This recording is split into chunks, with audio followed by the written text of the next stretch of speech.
All right, welcome everybody to D1 All Stars. Today's guests are actually neighbors of mine. They live within 3 or 4 blocks of me, and I was really having a hard time figuring out how to name them, how to label them. So we're just going to talk about it, and we'll figure out at the end what it is. Usually we got, here's a doctor, here's a business owner, here's somebody, but we've got 2 neighbors that are interesting that I wanted to connect with. So please welcome to the show, Danie Rivera Williams and Daniel Rivera. Welcome.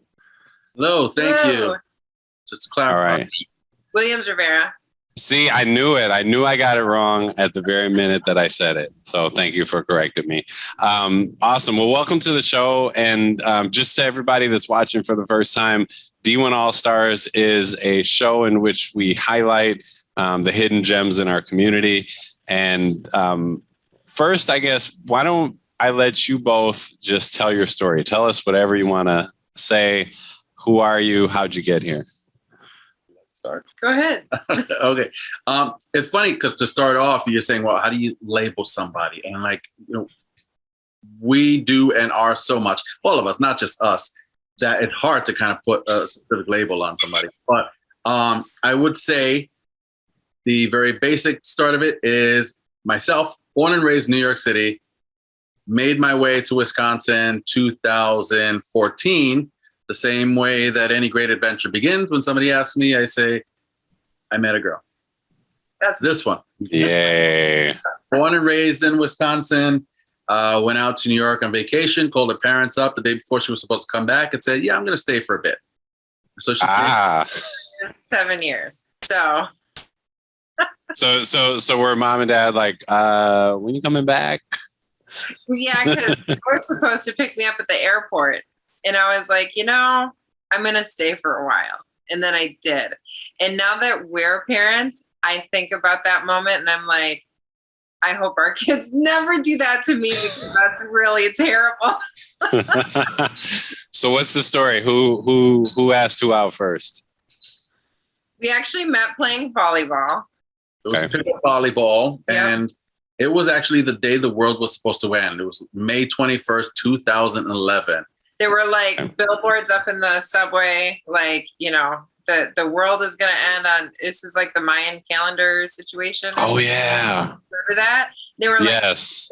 all over. People were selling their stuff. I mean, I don't know how many people actually believed it, but there were signs everywhere. And so then I was like, oh, well, if the world's going to end, volleyball is a good way to go out. So I went to the pickup game and then he says I always tell this story wrong. Well, we both have our own versions of it, but we met. That's how it goes, right? We'll condense it. We met, and of course, the one thing that stood out in the conversation was like, "Oh, what's your name?" I'm Danny. I was like, "Oh, I'm Daniel." Then so then of course, the conversation carried on, and it seemed like it was gonna be just like a meeting. But then as we were playing, we were flirting, and then. We're like, oh, we'll walk to the subway together. Well, I asked him if he wanted to walk to the subway together. And then little did I know as he was changing out of his volleyball gear, he was having a full-on existential crisis of what does that mean? And I was just like, oh, he seems cool. We can walk to the subway together. Well, I was like, I had already been through several bad relationships. And I was like, oh, I know where this could go. And I know she likes me. And not trying to sound conceited, but I was like, I don't even want to. And I was like, all right, fine. We'll just walk to the subway. And then sure enough, our conversation, walking the subway. And, same way we're kind of learning about each other here, we were having a conversation. And so I said, oh, I do photography. She's like, oh, I'm a model. I said I was an aspiring photographer. I remember. And she said, no, you either are or you aren't. And she's like Yoda, do or do not, there is no try. And I was like, I like that. I'm a photographer. And she said, and there you go. And the thing is, that wasn't my only job. Same thing as modeling wasn't her only job. But it's like, how do you define yourself when you are so many different things? So that was kind of the first thing was like, uh-oh, I think this woman's got me. She's already set me on the right track. So, few years later, and almost 1,000 miles across the country, 2 kids, a house, both went back to school, got degrees. It's quite an adventure since that first we met. And so you had a lot of epiphanies in the course of one day. You learned you were a photographer. Yeah. You learned that you were gonna try love again, and you learned that you either are or aren't. Yeah. All right. So we're gonna either call you Yodas or we're gonna call you creatives. We'll figure that out once we label this episode. I like Jedi Masters. Jedi Masters. Okay, got it. And the Jedi Masters, I see play instruments. I see 3 instruments in the background. Whose are they? They're back. There's actually more. So there's a piano right here. It's kind of hidden by the couch. There's a djembe, which is a kind of drum that's hidden in the corner. There's flutes. There's also a clarinet, which nobody knows how to play except for my mom, and she just dropped that off like last week and decided we needed to have a clarinet. There is the guitar at the top is a decorative acoustic guitar that we found. Somebody was throwing it away, so it's broken, and we turned it into an art piece. Okay. Then there's the actual acoustic guitar, and then there's a bass guitar. This bass guitar. Well, this is the musician in the family, and also that's another thing. It's like, oh, well, what are you? You're a singer. You're a songwriter. And we've done a lot of those different things. But he wanted a bass guitar for Christmas. Okay. So he got a bass guitar for Christmas, and he has been practicing a lot. It's my convertible. You know, I'm reaching that age where I'm like, I need to start feeling cool again. So let's get a bass guitar, and I'll start learning some bass lines. And it's about as cool as it gets. Right. So awesome. So how'd you get to Fitchburg? Well, so I was born and raised in McFarland. So I lived, and then I went to school in the suburbs of Chicago. That school, I originally went to school. I was going to be a music pastor, and then I decided I didn't want to do that. So then I switched my degree to philosophy. And then I was like, what do you do with a philosophy degree? Because, philosophy. So then I switched to Madison College and got a degree in fashion marketing, which is very different than either of those other 2 degrees. Yes. And then then I lived here for a while. Then, as I mentioned earlier, moved to New York for 7 years. And then after we had decided to move back, which was shortly after like the economic crash of like 2008, we decided to come back. As every person wants to do with their fiance, I asked him if he would love to move into my parents' basement. Yes. While we saved up for super romantic. Oh, yes. Right. So we lived in my parents' basement for 2 years while we saved up to buy a house, and we wanted to live in an area that was a diverse neighborhood, and we just fell in love with the neighborhood here, and so we bought our house in Fitchburg. Awesome. Well, we'll talk more about that when we come back from break, but I've got a ton of follow-up questions. Daniel, Danie, D1 All-Stars, we'll be back.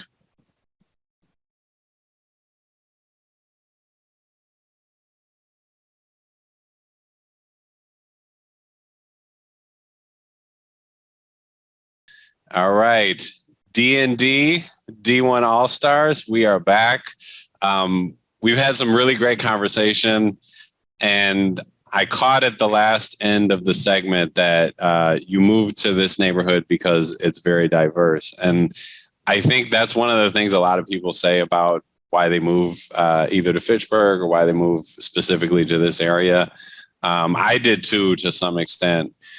Tell me more about that. If you don't mind. Yeah. I will say when we were living in McFarland for about 2 years, and that was where, my first experience of living in Wisconsin, since coming from New York City, raised in the Bronx.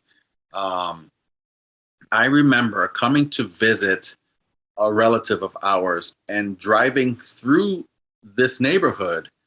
And I just remember seeing, people were picnicking in the park and having a cookout, and kids were playing in the playground. People were playing basketball. And I just remember like, yes, I miss that.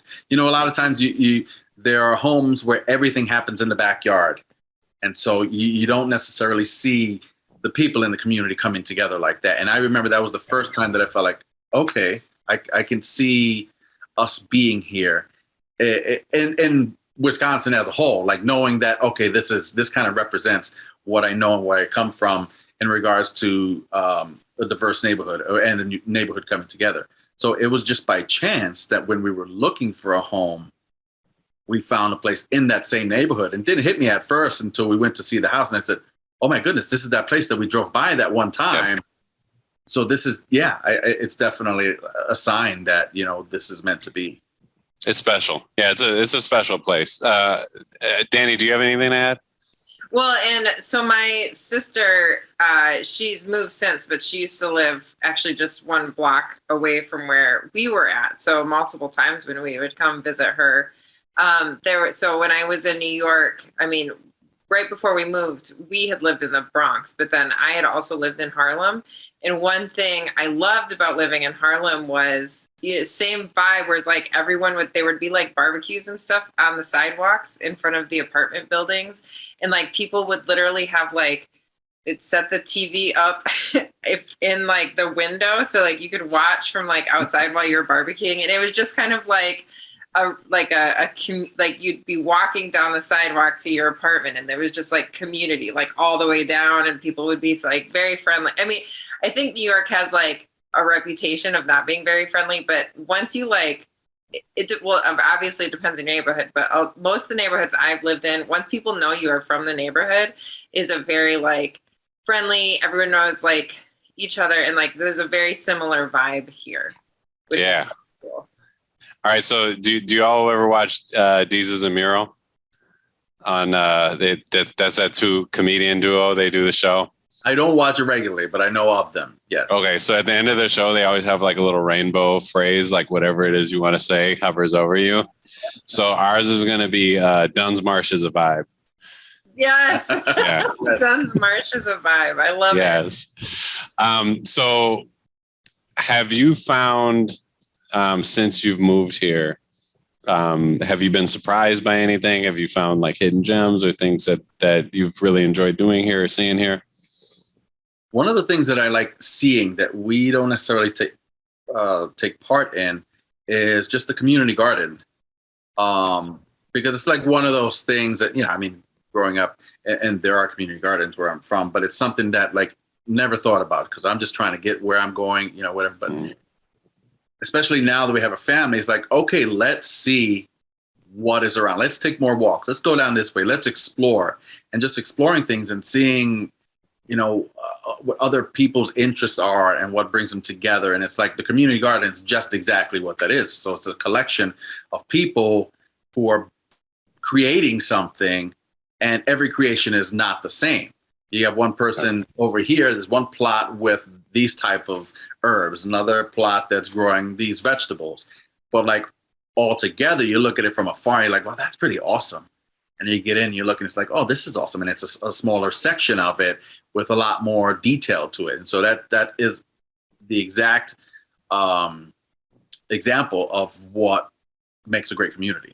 Well, and speaking of being outside, I mean, one of the best things about the neighborhood is all the paths and the parks and the walkways. And I mean, you can take the bike paths all the way down to Illinois, I think, if you really wanted to. I don't think I would want to, but some people might.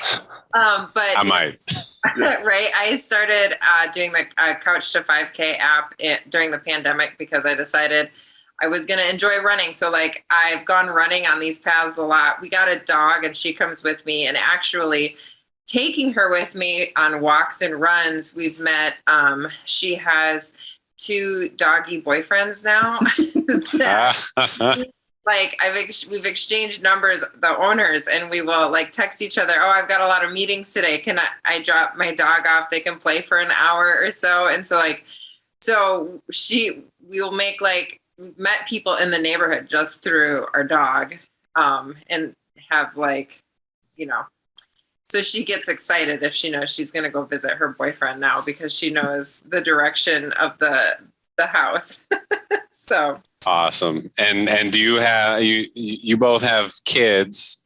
So do your kids enjoy the neighborhood, and what do they like about it?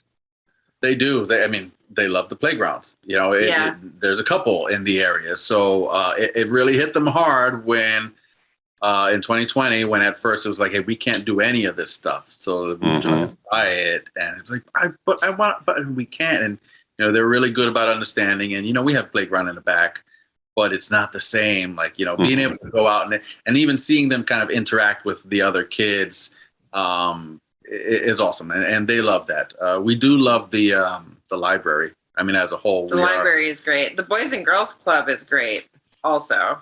I mean, they're a little young for some of the activities so far, but just like my niece went to the Boys and Girls Club, and just they do a lot of fun different programs. And I mean, it's great. It's close, So I think there's a lot of really, and over the summer, of course, there's a lot of like neighborhood events, which is fun. Last year there was the tents and the music. I forgot what it was called, but the event in the parking lot over by Luna's.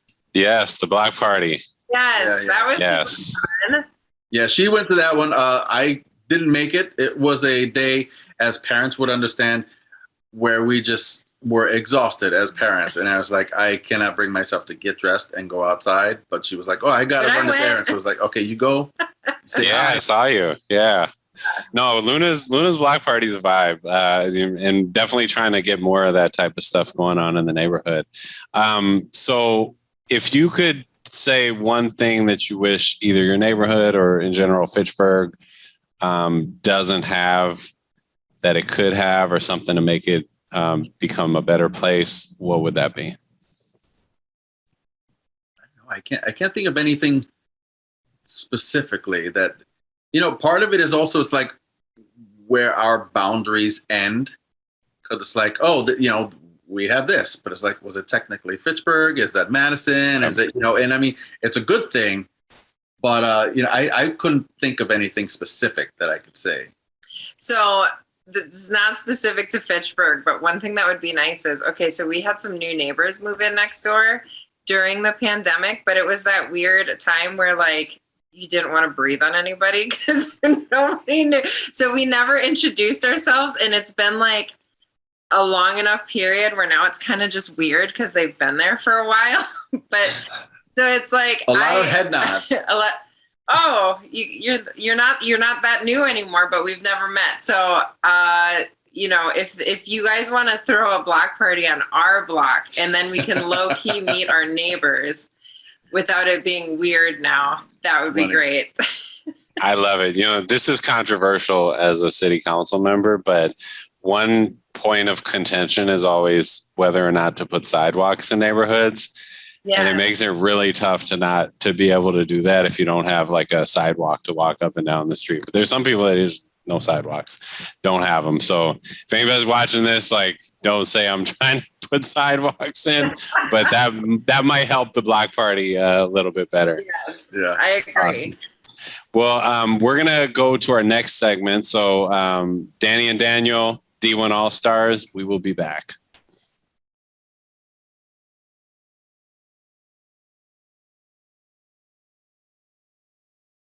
D1 All-Stars, the Riveras. Welcome back, y'all. And I just want to go a little bit deeper. We've officially determined that you're both Yoda and you are Jedi Masters. So we're going to talk a little bit about what each of you do. So Danie, I know I first met you through Instagram because you requested a yard sign, which was pretty cool.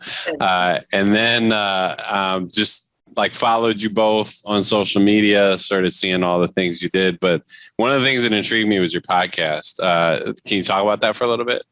Yeah. So right before the pandemic, so December of 2019, two friends of mine and I decided we were going to start a podcast, Women AF Podcast.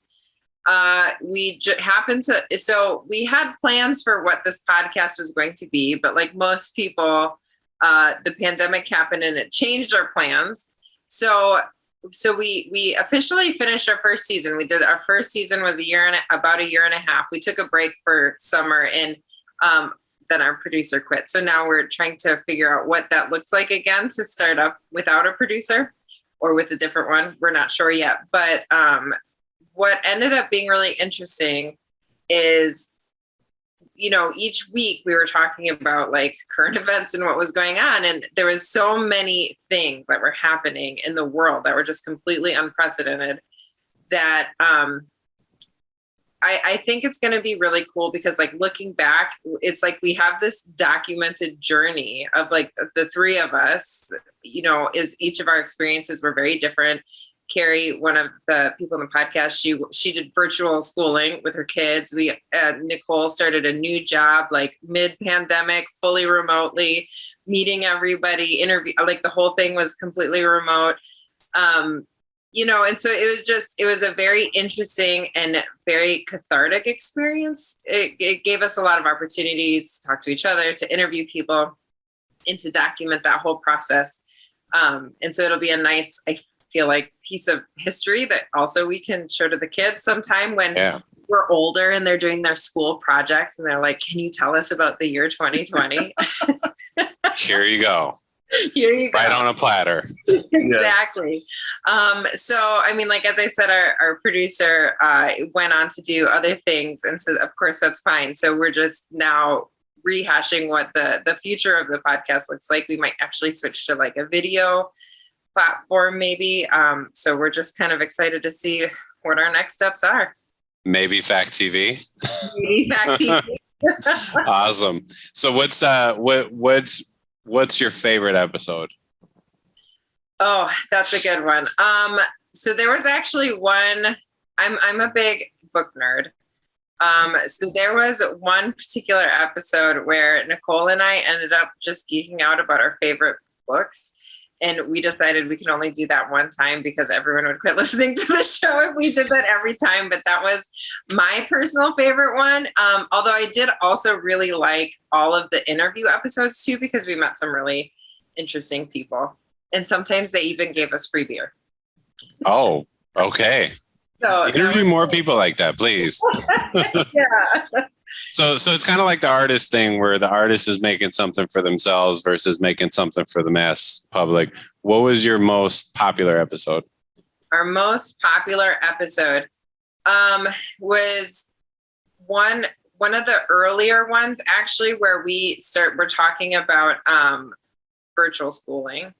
Okay. That one, even like way after the fact, people kept going back and listening to that one. And I assume a lot of it was just people were trying to figure out how to do it. And not that we knew. I will be clear. We never said we were experts in what we were talking about, but we were just kind of talking about what was working and what wasn't working, telling our own cautionary tales, Yeah, absolutely. That's the best material though. Cause you're like, I'm going through this journey with you. Like, I'm not somebody who's, above you. Like we're in this together. And you interviewed Daniel for one episode, right? We sure did. Yeah. Yeah. It was our very first, we did a listening series where we just talked to different people and their experience with diversity and inclusion, their experience as minorities, if that was the case. And just, and with everything that happened in 2020, Black Lives Matter movements, protests, riots, we were just trying to, hear other people's stories as well. So he came on and shared his experience. Yeah. Awesome. So Daniel, let's pivot to you. What's your Jedi mind trick? Oh, my Jedi mind trick. I could probably have a full conversation with movie quotes alone. I don't want to be tested on it right now because too much pressure. And will it be subtle where like people don't know you're actually quoting the movie unless they know it? But the funny thing is, it gets to that point where I could just say anything original to her. She's like, "Where's that from?" I was like, "It's from my mind. I'm not always talking in movie quotes. It happens sometimes." Have you ever done improv? I have not officially done improv, but I would really like to do improv for sure. Yeah, that's what it reminds me of. There's some improv games where you have to like use script lines or movie lines or something like that. You would kill at that. Oh, thank you. So tell us your talents, the things you do. Well, I think I said earlier that I'm a photographer, and we have a photography business, and we were doing weddings and portraits for a while. And our biggest year just happened to be the year before our second child was born. And then so that year, things were still going great. But then like now there's a new child. And now on top of that, we have another child that we're still trying to figure out. And it was like, hey, this is going to be a little more difficult.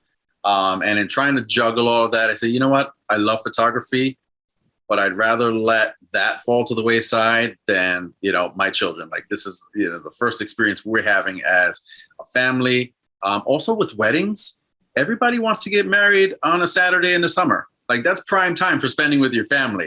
So you know what? Like we're okay because we have full-time jobs, and we'll just spend more time with our family. And that'll pick up at some point. I still enjoy that. Every now and then there'll be a passion project that I'll do. We did an Alice in Wonderland themed photo shoot with a bunch of our friends and other creators, and it was pretty awesome. So stuff like that I can do that I don't have to rely on for being paid, but I can still indulge in my passion. Awesome. Well, I'm going to put you both on the spot because I feel like you can handle it. So get ready. I want you both to leave me with some wise, sage Yoda words of wisdom that you want to give to our audience. I'm going to go back to the first segment and say, be or be not, there is no aspire. Ooh. Oh, chills. I got all right, top that. Top that. Also, that's a movie reference. We'll get into that in another conversation. My words of wisdom are right here. I don't know if it's forward or backwards for you, but it's focus on all that you love. Yes. Let everything else blur out. All right. Love that. Danie Williams Rivera and Daniel Rivera, thank you so much for joining us on D1 All Stars. You all have a great day. Thank you for having us.